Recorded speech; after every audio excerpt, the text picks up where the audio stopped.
Please welcome the incredible Melissa Smith. Hi, Renee. Thank you. I'm excited to chat with you today. Yeah, we have been doing some really cool things in the last year together. Yeah, we have traveled the world together Yeah. quite literally. So it's funny, Dan and I always make this list of families that we want to do life with. And you guys are at the top because you and Chris are so flippin' cool and your kids are so rad. My boys, like, there's not too many families where they get overly sad when we have to part ways, but I know with you guys they get really, really sad when we have to leave. We love you guys. It's been so fun Yeah. getting to know you better and our kids meshing. I know. So fun. It's so cute. Okay, so you started a really cool brand and a in a program called the Family Brand, of which like I can't remember when I first met you guys. Was it through a Jason Gaynard event, MMT? I think, yes. So my husband, Chris and Renee know each other, but for anyone listening, my husband's name is Chris. And I think he did meet you then, or I wasn't there though. So I think I met you later. Right. So it was one of the MMT events. And then Dan was connected. And then Dan suggested doing the Family Brand because we really liked this idea of like creating communication standards, I guess, within within our household. And part of the program and your program is we go through this logical sequence of like how to create a family brand and like a crest. And we have these values that we've created and printed and framed on our wall. And you guys taught us that. And it's great because we never really reflect and look back at a family like a brand, but really it is. Yeah. And I think I think entrepreneurs, it's easy for them, easier than maybe someone who's not an entrepreneur to realize, like, oh, I've invested so much time and energy and money into building my brand and our company culture, but I've never done that in my home. And like, how important is it that I build my people, my kids, at home, and we build that culture and build that brand at home, and it is going to be just as impactful as the work you're doing, in the Or even workplace. more. Yeah, probably. I don't. Some people don't believe me. I do think it will be more impactful. Like at the end of your life, like that work that you do in your home, Yeah. it's going to be like the thing you're most proud of if you do it like right and with Yeah. intention. Like I've been getting these aha moments in the last few months and it really started in December when I walked into this room. It's a crazy mastermind with brilliant people. And I was like, I have not achieved anything these people in this room have achieved. So who am I to sit here and give people any sort of advice? And Amy Porterfield turned to me and said, it's not what you do, but who you are that matters the most. And so the last few months, I've been reflecting on my time with my kids and actually stepping away from business more to invest that time into my kids. Because at the end of the day, it's not like your legacy isn't really what you've built. Mm-hmm. And if you're a parent, your legacy is truly in who you've raised. And I don't think people think about that enough. Yeah, I agree. And it's really confronting like the work, because it's easy to go, I mean, building a business is hard, but you can see immediate gratification oftentimes and immediate rewards. It's like, oh, if I put in here, then I'll get, this back. But at home, you can like pour in for days and weeks and months and years, and you're not getting some of the same feedback. Like, oh, you're doing such a good job. Like, I love working for you. Like, you're not getting that. But the work is your legacy. You're right. Yeah. And so tell us a little bit how you started Family Brand, because you have an interesting story with your plethora of children. I do have a plethora, a handful of children. Handful. So I have 5 kids. My older sister turned 17 this week, which is what? Crazy. Down to a 7-year-old.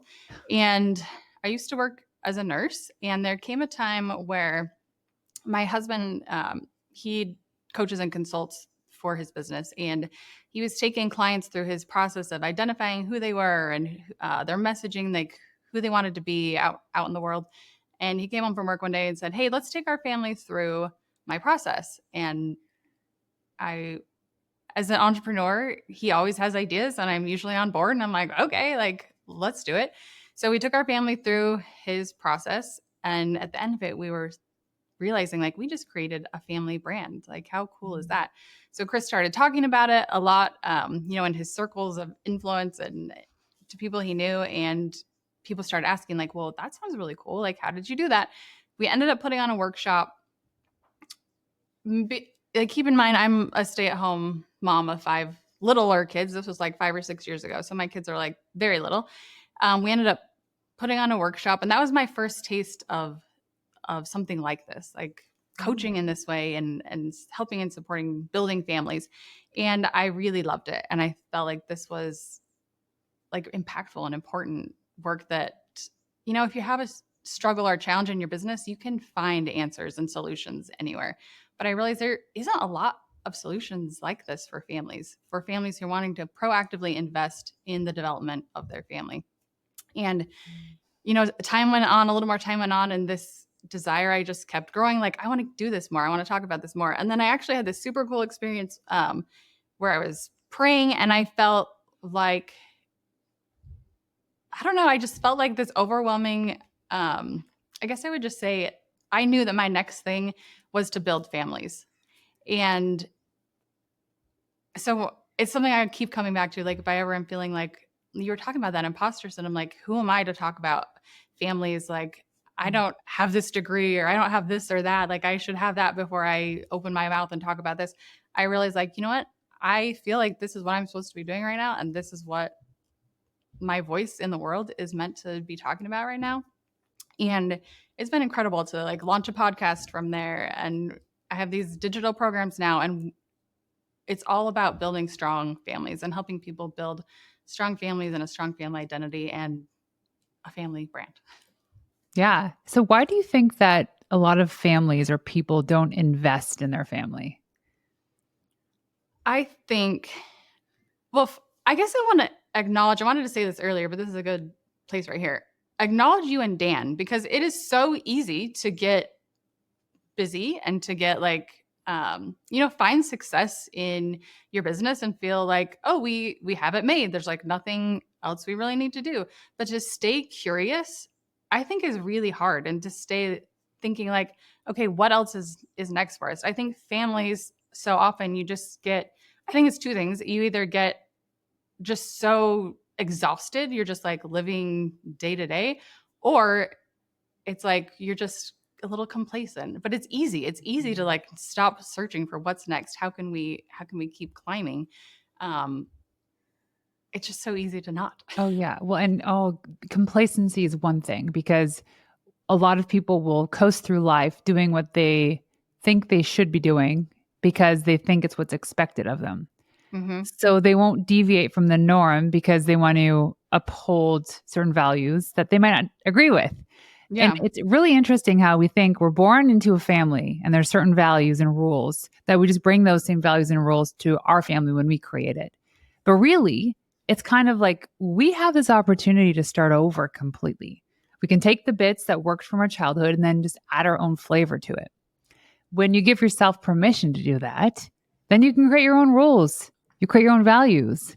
Like, it took me so long to be able to even admit to my family our lifestyle, because I was so worried that they would disapprove or judge and be angry or upset and frustrated. And I think at first it was a bit of a culture shock for them. But we by no means live our life because we think we have to based on our family's standards. Now, my childhood was amazing. My parents are still together. They've been married for 54 years. Amazing. Or 55 years. I don't even know what it is now. And 54 years. And they still have a beautiful relationship. Mind you, there are some things that they've done that we just don't do. And it was really hard for me to change that mentality because it was a very important value for me. One thing, for example, would be how we always ate dinner together. Every single night, we always ate dinner together. That's almost an impossibility in my household right now because of sports and travel and all this stuff. So there was always this point of contention. There was always these days of frustration, how I felt like I was failing as a mother because we weren't eating dinner together. Then Dan and my spiritual therapist asked me, but is that truly important to you? Is that like really what your family needs? And I said no, because I thought that was the only time in the day that we were connected. But when I look back on my childhood, it's because that time of the day was the only time everybody was home. And we have mornings, we have afternoons. We actually spend more time with each other than my family did with me. And so now when it's like, okay, well, this value is important. When we do have family meals together, it's really beautiful, but it's not always necessary every single day. I think it's so true that you bring so much to a marriage or relationship from what you observed, but you don't even really recognize sometimes those things and those like inner beliefs that are so deeply rooted inside. It does take a lot sometimes to realize, like, oh, this is a belief that might not be true for me, but I have been operating like it is this whole time. Yeah, because, and then we build these expectations. Mm-hmm. Like, oh, this is what I expected a husband to be like because this is what my dad did for my mother or for us, and vice Totally. versa. And it's not necessarily true. Like to expect that Dan would do what my father, who's Mr. MacGyver, who can fix anything with any tool and build anything and cleans up after himself, which is the opposite of my husband. To expect him to be like my dad took me years to dismantle this belief. And I just realized Dan's never going to be that person. And there's nothing wrong with Dan. Totally. Yeah, that's Some days I'm like, oh, clean up after yourself. So you build this family brand. How long have you been doing this for now? probably. I think we did the workshop that I alluded to. I think that was in 2019. So Oh, wow. Okay. however long that. So almost like 5 years now, 4.5 years. Yes. And are most people coming through the program entrepreneurs? Yes, I would say, but not all. It is this. It is so easy for an. I think I said this earlier, for an entrepreneur to understand like why they would want to make this investment Yeah. in their family in this way. Sometimes for someone who is not used to making those type of investments, like in a business, like with culture or with identity, I just don't think that it clicks as to why they would want to do that. Sometimes, not always.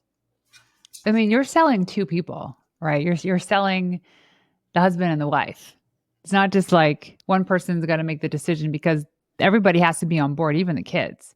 Like when it comes to creating those family values, you get this essentially like a sheet of options of what a value could be, and you can create your own. But you guys explained to us that we need to bring the kids through the cycle as well. They need to be the ones choosing some of the values and questioning and highlighting things that interest them. So there's a lot of people involved in this. It's not one person owns the outcome, it's everybody does. Yeah. And I think that sometimes, usually, this is how it happens is one partner or one person in the marriage is excited and catches the vision of like, you know what, we've been talking about building our family brand, which we call like your values and your identity and your culture. Like that's what we kind of define as your family brand. We've been talking about doing something like this for a long time, but we've never got around to it. Like, I think this is a way that we could like finally do it. And usually one person is excited, but then it does take a little bit of a conversation with the other person to get them on board and interested and seeing the value in it. So if there's anyone listening who's like, I would love to do this, but my partner would never, it's like that is so common and it happens. And we always tell people that it's okay. Like you can talk about this in a way that gets them excited. And if no one else eventually like wants to do it, it's like you can still do it for your family.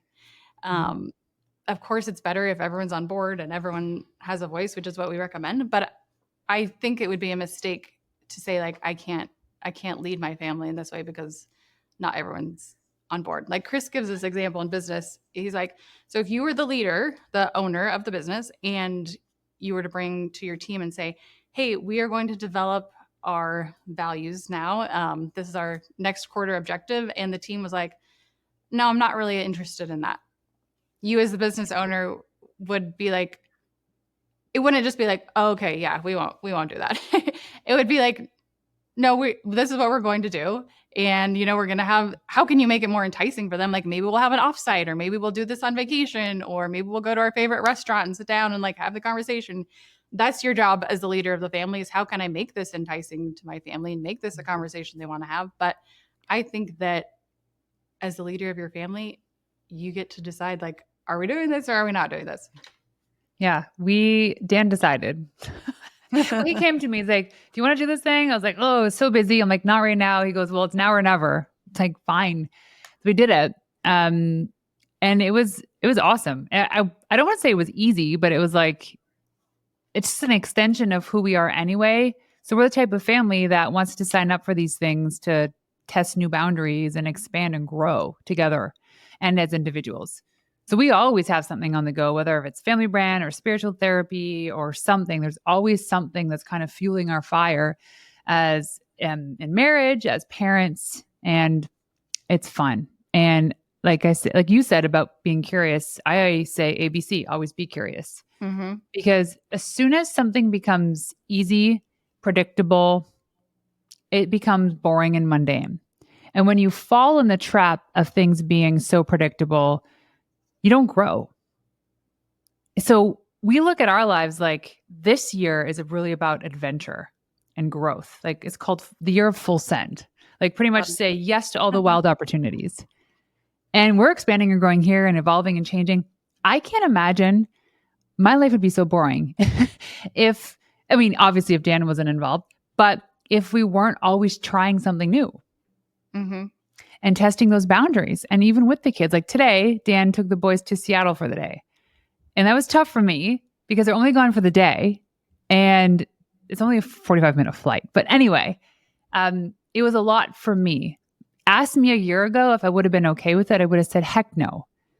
But I worked on myself to be okay with this adventure for them Mm-hmm. because they were so excited. Everybody was excited. They're going on the plane for the day and they're coming home. I like the idea that they're going to be home tonight.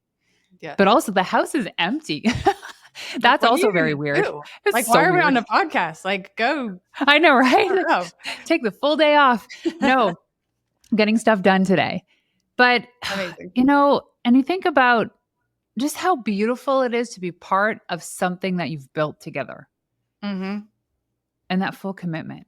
So I want to know, since you've been doing this for a few years now, what are some of your really cool success stories?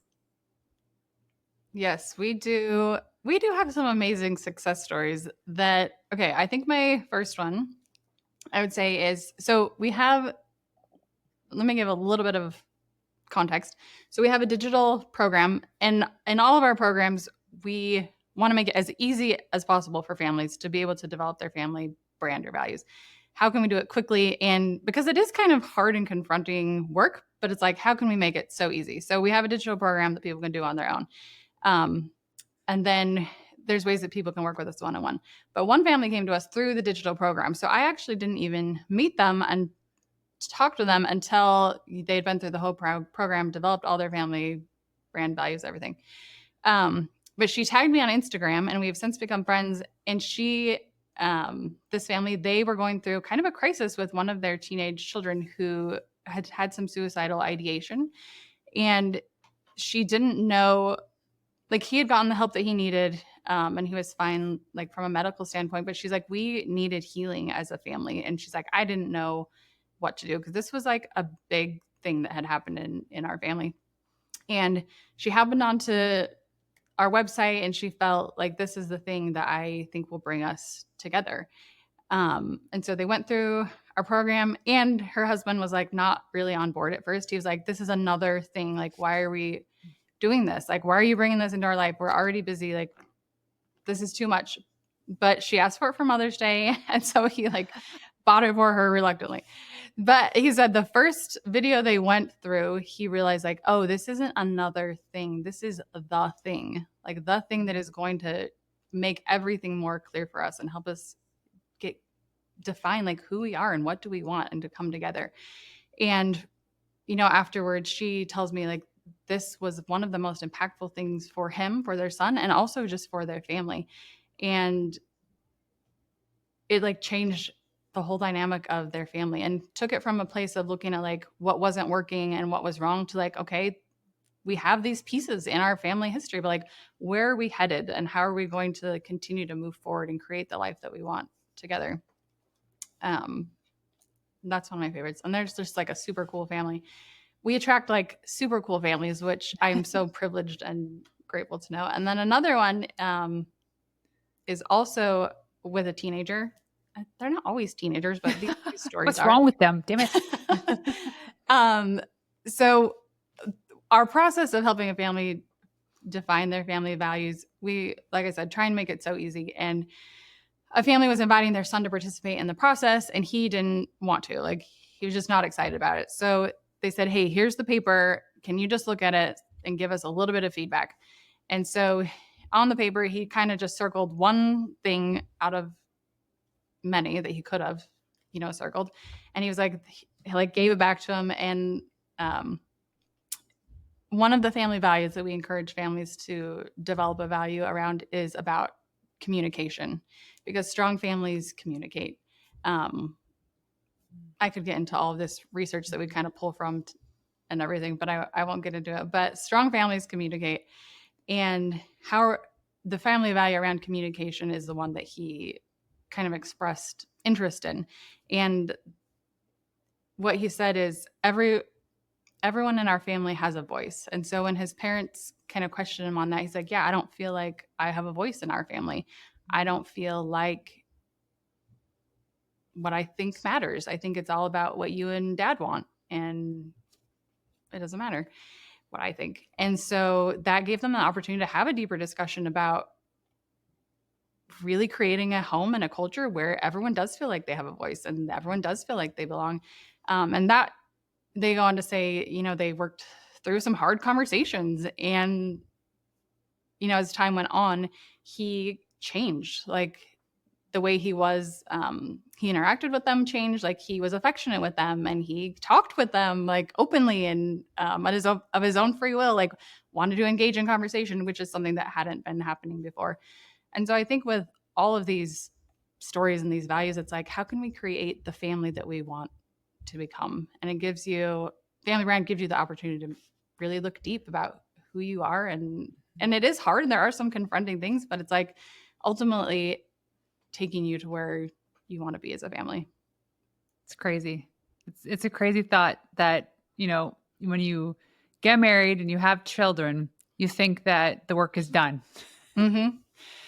And Happily then ever it's after. like it never ends. Because here you are, as a couple, and then all of a sudden you introduce a child, and then 2 or 3 or 5. And for every added human or living thing, it's a different dynamic, it's different energy. And you have to kind of create this like container where you're like, this is us, and we're a team, and we need to be the strongest team in our lives. Yeah. And here's our values. This is what we stand for. Here's what we do when XYZ happens. Here's how we cheerlead each other. Like, when you come home and you walk through that door, no matter what happened in your day, you're surrounded by people who have your back. And that's like the best cheering squad team you can ever have. But it requires a crap ton of work, of daily deposits, of investments to actually create that. Even that feeling, that trusting feeling. Like, my kids tell me and share with me things I would never have thought of sharing with my family. Mm-hmm. And they trust us, and they know that they're not going to be reprimanded. They know that they're not going to be in trouble. Like, even celebrating, like going through puberty, these things are happening. Yeah. And you should see how funny Max thinks it is with these things that are changing with his body. And he's like, oh, laughing about it, because we've created this container of trust. And that if he thinks it's fun and he's laughing, then I will mirror that. If he's confused and challenged by it, then I will try to understand his feelings. But this has to be the most safest, loving, welcoming place at the end of the day. And if you want that as a family, then you can go and create it. And you can heal old wounds. You can heal trauma. It's all very, can be done. And going through your program is one of the things that Dan and I have done as a building block to create this family that we have now. But let's dive in like really quickly about some of the things that you do in your program. Okay. What are some of like I know you guys have a lot of stuff, but like some of my favorite things are like the wall of values. Mm-hmm. And that's like top of mind of what I can remember. But what are some of the cool things that you guys do in the program? Yeah. So another thing that I really like and that families really like is we have them revisit their family history a bit because Yes. inevitably, That was cool. Yeah. thank you.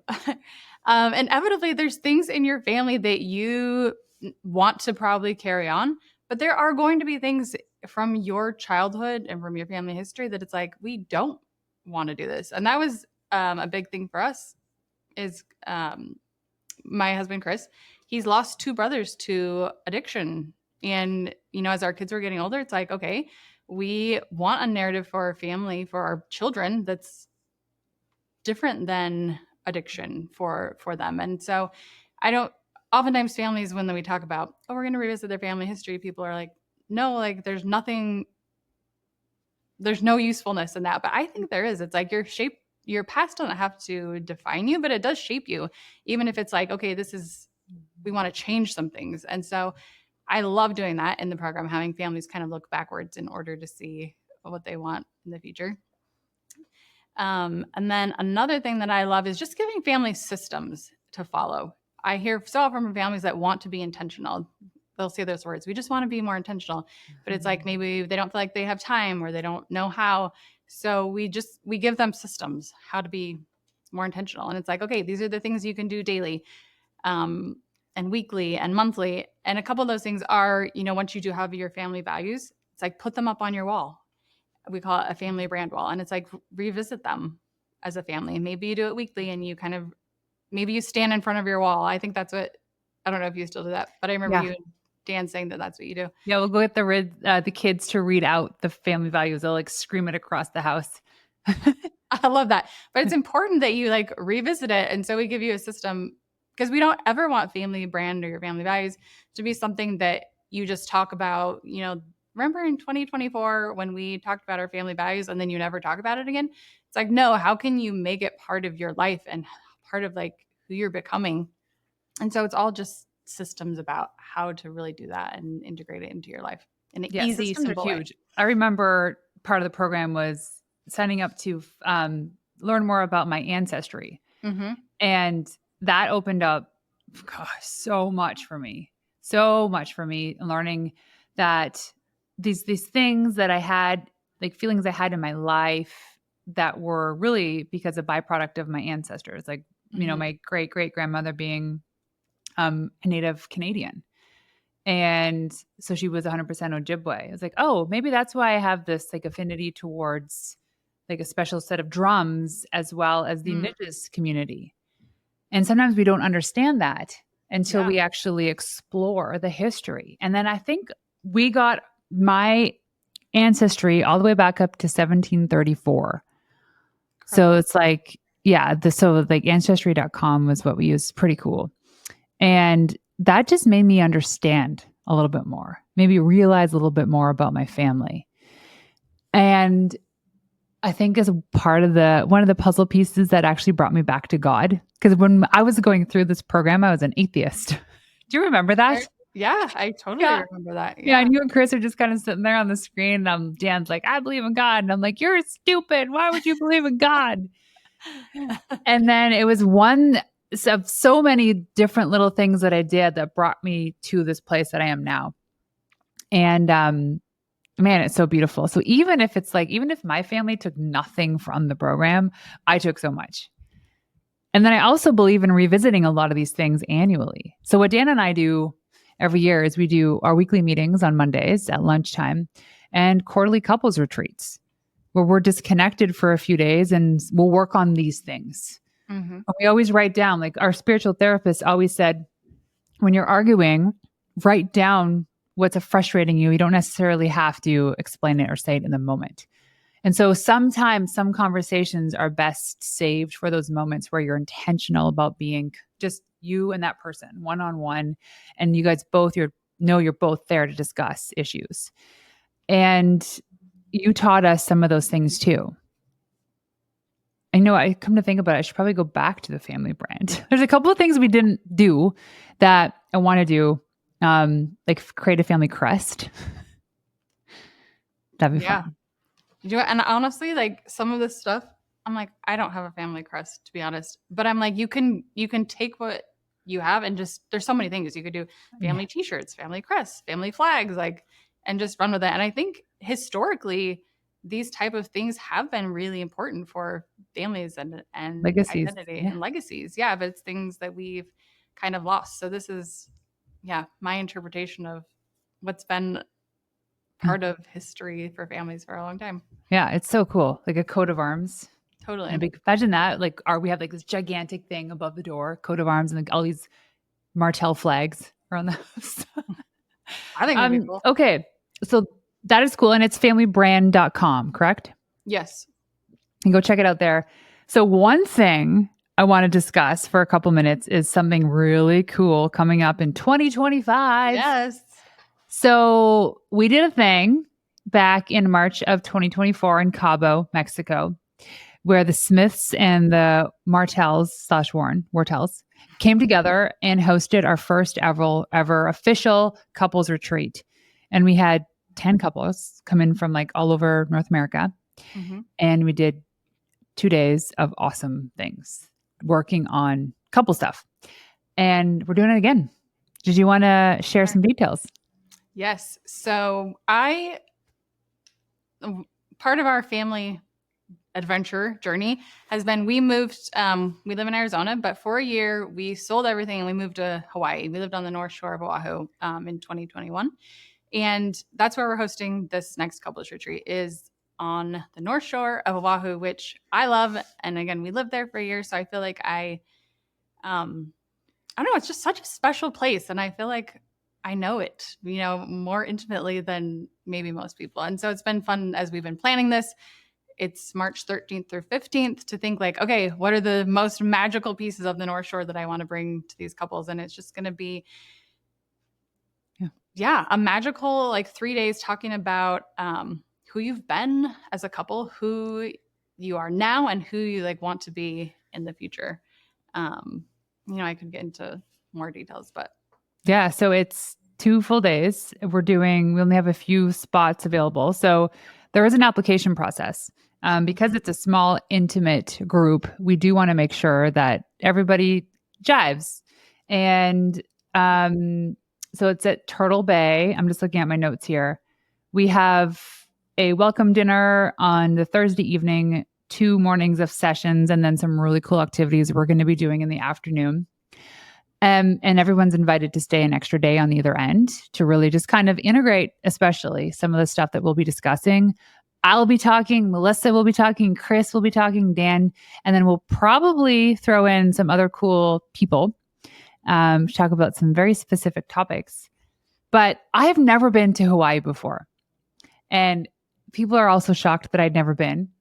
I heard it has very, very special energy. And then you guys keep talking about this North Shore place.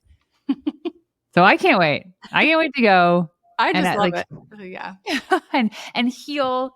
Mm-hmm. But so when we hosted this the last time, and it's so interesting because you and I both have the same thought that we're coming in to create this event, and we're not like PhDs in marriage therapy. We're not psychologists or psychiatrists. We don't have these letters behind our names to say that we're people that can help you in your marriage. We're only speaking from our experiences. You're speaking from your story with Chris. You guys have like an incredible story of like almost, separating, coming back together. And then Dan and I have this roller coaster journey, and we're just normal people. And a lot of people go through this. We're just excited enough and adventurous enough to bring some people together to talk about this stuff. And I will say, sitting in that room last time, and it never even dawned on me that this could be a case, that there was a couple there that had been married for like 20 years or something. And I'm like, well, they should be talking. They seem to figure something out. But it just goes to show that regardless of where you are in your marriage or in your partnership, in your union, that you can still get ideas and advice from people who are new to their marriage or not. And so we're just bringing in some really cool people. We are opening up the floor to invite you, if you want to join us in Hawaii, March 13th to 15th, 2025. Now, we're also still, because this is pretty early, I like being early. We're still figuring out, like the landing page and stuff is kind of still in the works at this point, but people can connect with me on Instagram, Renee_Warren, or you, Melissa. What is your Instagram handle? It's Our Family Brand, OUR Family Brand. Okay, so our family brand. Yep. You can connect with Melissa to ask any questions, and she's got a really cool little PDF to share. Can I add one more Um, thing about yeah, the retreat? yeah. I think the outcome for a lot of couples that attended most recently was they were all like super high vibe. Most of them, entrepreneurs, successful, and they left feeling like, wow, we don't get the opportunity to connect with other people, other entrepreneurs in this way. And so I think that was a huge benefit to these families too, is connecting with other couples who are also, on the journey and in curious and wanting more for themselves. So I just loved that too, that there were so many cool friendships and connections made in Oh that yeah, way. I think that's one thing that we did really well was just create the right community. Mm-hmm. I've been tagged in some posts of couples that met on that trip and they live close together, or they happen to be traveling through each other's cities and they connected over dinner or whatever on each other's podcasts. Um, so, I mean, it's pretty much guaranteed that the other couples there are going to be cool. Yep. Mm-hmm. But it is true. It's kind of like we create this atmosphere of safety, and it's so much easier to just be friends with these other couples because we know the values are going to be very similar. We're all here together for very similar reasons.